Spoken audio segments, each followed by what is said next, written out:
स्वागत है आपका करंट अफेयर विद आकर्ष में। आज हम जानेंगे 3 जनवरी 2025 के करंट अफेयर और 3 जनवरी के इतिहास के बारे में। तो चलते हैं पहले क्वेश्चन पे। अगला क्वेश्चन है, मेजर ध्यानचंद खेल रत्न पुरस्कार 2024 से किसे सम्मानित किया जाएगा?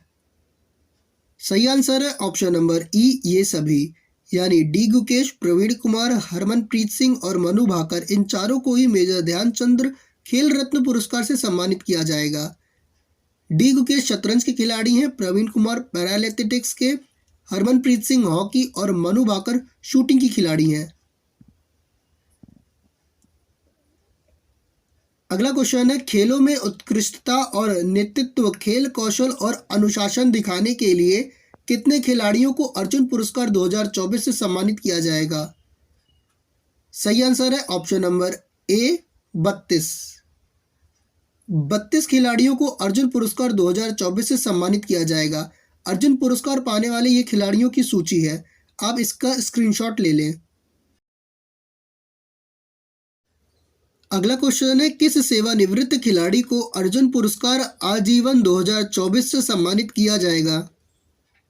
सही आंसर है ऑप्शन नंबर सी, ए और बी दोनों, यानी सुच्चा सिंह और मुरलीकांत राजाराम पेटकर, इन दोनों को ही अर्जुन पुरस्कार आजीवन 2024 से सम्मानित किया जाएगा।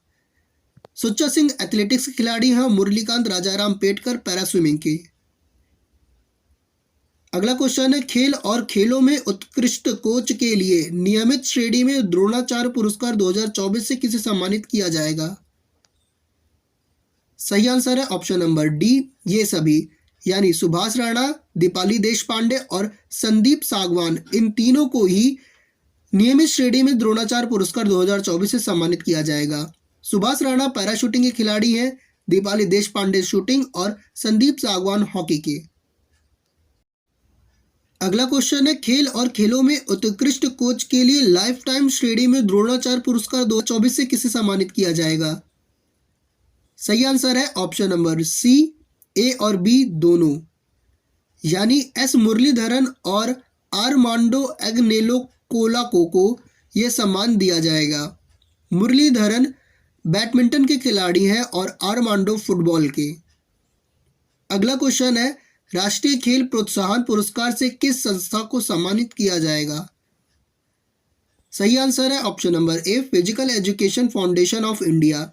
Physical education foundation of India को इस पुरस्कार से सम्मानित किया जाएगा। यह पुरस्कार देश में खेलों को बढ़ावा देने में महत्वपूर्ण योगदान देने वाली संस्थाओं को दिया जाता है। अगला क्वेश्चन है, कैबिनेट ने किसानों के जीवन और आजीविका को बेहतर बनाने के लिए 14,235.30 करोड़ की कितनी प्रमुख योजनाओं को मंजूरी दी? सही आंसर है ऑप्शन नंबर बी, 7। कैबिनेट ने किसानों के जीवन और आजीविका को बेहतर बनाने के लिए 7 परियोजनाओं को मंजूरी दी। ये परियोजना है डिजिटल एग्रीकल्चर मिशन, खाद्य और पोषण सुरक्षा के लिए फसल विज्ञान, कृषि शिक्षा प्रबंधन और सामाजिक विज्ञान को मजबूत करना, पशुधन स्वास्थ्य और उत्पादन को सुदृढ़ करना, उद्यानिकी का स्थायी विकास, कृषि विज्ञान केंद्र को सुदृढ़ करना, प्राकृतिक संसाधन का प्रबंधन करना। अगला क्वेश्चन है, एयर मार्शल जितेंद्र मिश्रा ने भारतीय वायुसेना की कौन सी वायु कमान का कार्यभार संभाला? सही आंसर है ऑप्शन नंबर ए, पश्चिमी वायु कमान। एयर मार्शल जितेंद्र मिश्रा ने पश्चिमी वायु कमान का कार्यभार संभाला। ये एयर मार्शल पंकज मोहन सिन्हा का स्थान लेंगे। पश्चिमी वायु कमान का मुख्यालय नई दिल्ली में है। अगला क्वेश्चन है, भारतीय वाणिज्य एवं उद्योग मंडल के नए महासचिव के रूप में किसे नियुक्त किया गया? सही आंसर है option number C, Manish Singhal. Manish Singhal को भारतीय वाणिज्य एवं उद्योग मंडल का नया महासचिव नियुक्त किया गया। ये दीपक सूद का स्थान लेंगे। भारतीय वाणिज्य एवं उद्योग मंडल की स्थापना 1920 में हुई थी। अगला क्वेश्चन है, हाल ही में किस देश ने हिजाब पर बैन लगा दिया? सही आंसर है ऑप्शन नंबर बी, स्विट्जरलैंड। हाल ही में स्विट्जरलैंड ने हिजाब पर बैन लगा दिया है।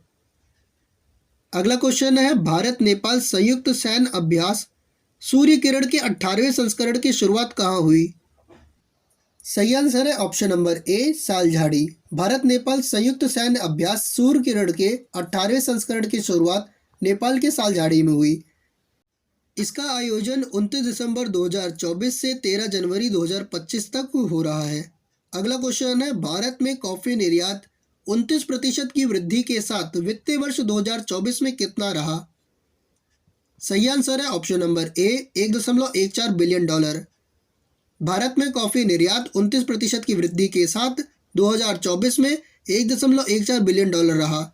भारत दुनिया का 8वां सबसे बड़ा कॉफी उत्पादक है, जिसमें कर्नाटक 71%, केरल 20% और तमिलनाडु 5% है। अगला क्वेश्चन है, डीआरडीओ दिवस कब मनाया जाता है? सही आंसर है ऑप्शन नंबर ए, 1 जनवरी। हर साल 1 जनवरी को डीआरडीओ दिवस मनाया जाता है। इस साल डीआरडीओ का 66वां स्थापना दिवस था। डीआरडीओ का पूरा नाम DRDO research and development organisation है। इस साल की इसकी थीम है transforming DRDO for redefined defence R&D। अगला क्वेश्चन है, भारत में दिसंबर 2024 में जीएसटी संग्रह कितने प्रतिशत की दर से 1.77 लाख करोड़ रहा? सही आंसर है ऑप्शन नंबर सी, 7.3%। भारत में दिसंबर 2024 में जीएसटी संग्रह 7.3% की दर से 1.77 लाख करोड़ रहा। अगला क्वेश्चन है, हाल ही में किस देश के विदेश मंत्री अब्दुल्ला खलील भारत की यात्रा पर आए? सही आंसर है ऑप्शन नंबर सी, मालदीव। हाल ही में मालदीव के विदेश मंत्री अब्दुल्ला खलील भारत की यात्रा पर आए। चलिए चलते हैं आज के यानी 3 जनवरी के इतिहास की ओर। 1496 में लियोनार्डो दा विंची ने एक उड़ने वाली मशीन के साथ एक असफल प्रयोग किया। 1521 में पोप लियो एक्स ने पोप के आदेश को हटा दिया और मार्टिन लूथर को बाहर कर दिया। 1777 में प्रिंसटन की लड़ाई में जॉर्ज वाशिंगटन ने चार्ल्स कॉर्नवालिस को हराया। 1876 में तुर्की का पहला संविधान घोषित हुआ। 1894 में रविंद्रनाथ टैगोर ने शांति निकेतन में पौष मेले का उद्घाटन किया। 1926 में स्वामी श्रद्धानंद की हत्या हो गई। 1929 में महात्मा गांधी लॉर्ड इरविन से मिले। 1931 में महात्मा गांधी ने गोलमेज सम्मेलन में पूर्ण स्वतंत्रता की मांग की। 1952 में स्वतंत्र भारत में पहला राष्ट्रीय चुनाव हुआ। सन 2000 में कलकत्ता का नाम आधिकारिक रूप से कोलकाता रखा गया। चलिए अब कल के करंट अफेयर का रिवीजन करेंगे। एसोसिएशन फॉर डेमोक्रेटिक रिफॉर्म्स की रिपोर्ट के अनुसार देश के सबसे अमीर मुख्यमंत्री चंद्रबाबू नायडू हैं। ये किस राज्य के मुख्यमंत्री हैं? सही आंसर है option number B, Andhra Pradesh. Association for democratic reforms के अनुसार देश के सबसे अमीर मुख्यमंत्री चंद्रबाबू नायडू हैं, जिनकी संपत्ति 931 करोड़ है। देश की सबसे गरीब मुख्यमंत्री ममता बनर्जी हैं, जिनके पास 15 लाख की संपत्ति है। अगला क्वेश्चन है, किस मंत्रालय ने वर्ष 2025 को सुधारों का वर्ष घोषित किया? सही आंसर है ऑप्शन नंबर ए, रक्षा मंत्रालय।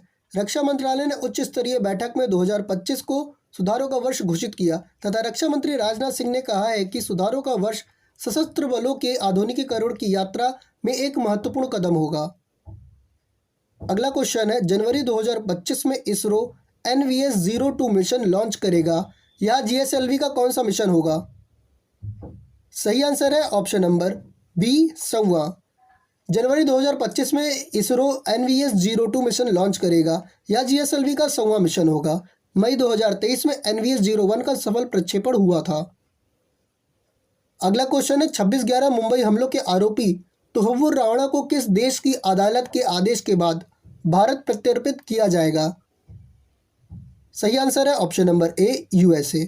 यूनाइटेड स्टेट ऑफ अमेरिका की अदालत के आदेश के बाद 26/11 मुंबई हमले के आरोपी तोहव्वुर राणा को भारत प्रत्यर्पित किया जाएगा। अगला क्वेश्चन है, हाल ही में किस राज्य ने केंद्र से पूर्व प्रधानमंत्री डॉक्टर मनमोहन सिंह को भारत रत्न देने का आग्रह करने वाले प्रस्ताव को पारित किया? सही आंसर है ऑप्शन नंबर सी, तेलंगाना।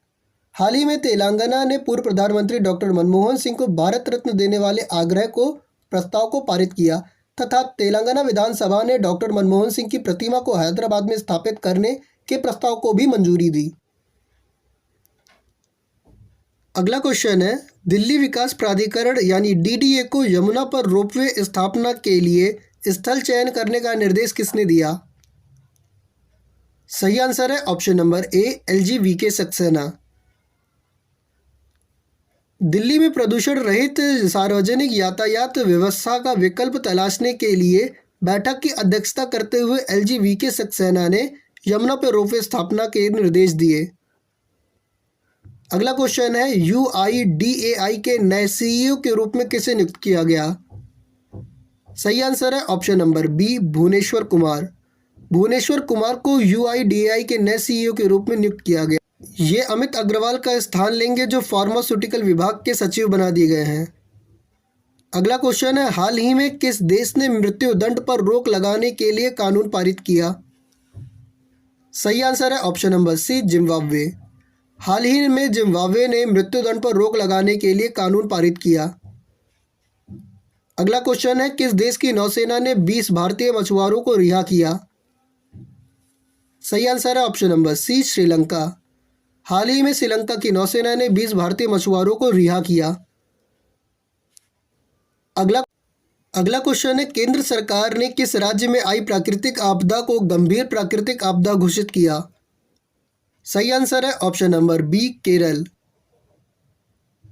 केंद्र सरकार ने 30 जुलाई 2024 को हुई वायनाड भूस्खलन को गंभीर प्राकृतिक आपदा घोषित किया।